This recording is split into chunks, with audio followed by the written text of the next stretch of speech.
जय हिंदू राष्ट्र, वंदे मातरम। इंदौर नगर निगम में हाल ही में जो दृश्य परिलक्षित हुआ वह केवल एक राजनीतिक विवाद नहीं अपितु वैचारिक दिवालिया का साक्षात प्रमाण है। पार्षद फौजिया शेख और रुबीना खान के द्वारा वंदे मातरम का विरोध करना न केवल राष्ट्रीय गीत का अनादर है अपितु तर्क के नाम पर उनके द्वारा गढ़े गए कुतर्क हास्यास्पद एवं अत्यंत आपत्तिजनक है। रुबीना खान का यह तर्क कि मिट्टी में दफन होने वालों का अधिकार इस देश पर अधिक है क्योंकि उनके अवशेष वहीं सुरक्षित रहते हैं और हिंदुओं के अवशेष गंगा नदी में कहीं दूर अरब सागर में बह जाते हैं, उनके अज्ञान का परिचायक है। भारतीय सनातन परंपरा में नश्वर देह को पंच तत्वों में विलीन किया जाता है। पृथ्वी पृथ्वी में और जल जल में समाहित हो जाता है। हम इस वसुंधरा को अधिकार करने योग्य संपत्ति नहीं अपितु मोक्षदायिनी माँ मानते हैं। किसी भूमि पर अधिकार वहाँ पर दफन किए जाने से नहीं बल्कि उस मिट्टी के मान मर्यादा हेतु जीवन उत्सर्ग करने से निर्धारित होता है। यह एक महती विडंबना है कि फौजिया और रुबीना जिस इंदौर की प्यास बुझाने का दंभ भरती हैं, उस समग्र नगर के कंठ मैया नर्मदा के पावन जल से तृप्त होते हैं।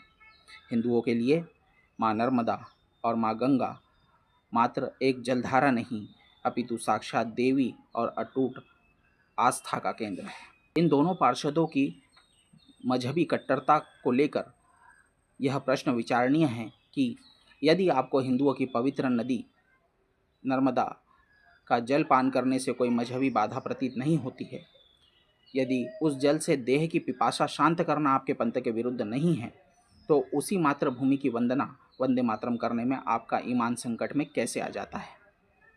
यह द्वैध आचरण स्पष्ट करता है कि विरोध धार्मिक नहीं अपितु दुर्भावनापूर्ण राजनीति से प्रेरित है। सदन के भीतर तुम्हारे बाप में दम हो तो कहलवा कर दिखाओ जैसी अभद्र भाषा का प्रयोग यह सिद्ध करता है कि रुबीना खान अपने संवैधानिक पद की गरिमा विस्मृत कर चुकी है। इंदौर पुण्य श्लोका देवी अहिल्याबाई की नगरी है। यहाँ सामर्थ्य, सेवा और संस्कारों से प्रदर्शित किया जाता है, उद्दंडता से नहीं।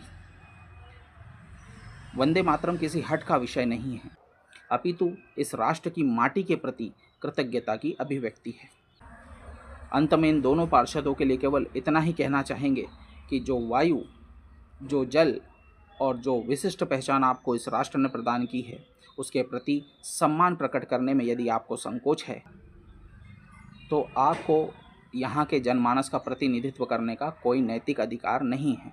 नर्मदा का अमृत तुल्य जल पीकर उसी की गोद में संवर्धित होकर माँ भारती की वंदना से विमुख होना केवल संकीर्ण कट्टरता ही कही जा सकती है। जय हिंदू राष्ट्र, वंदे मातरम।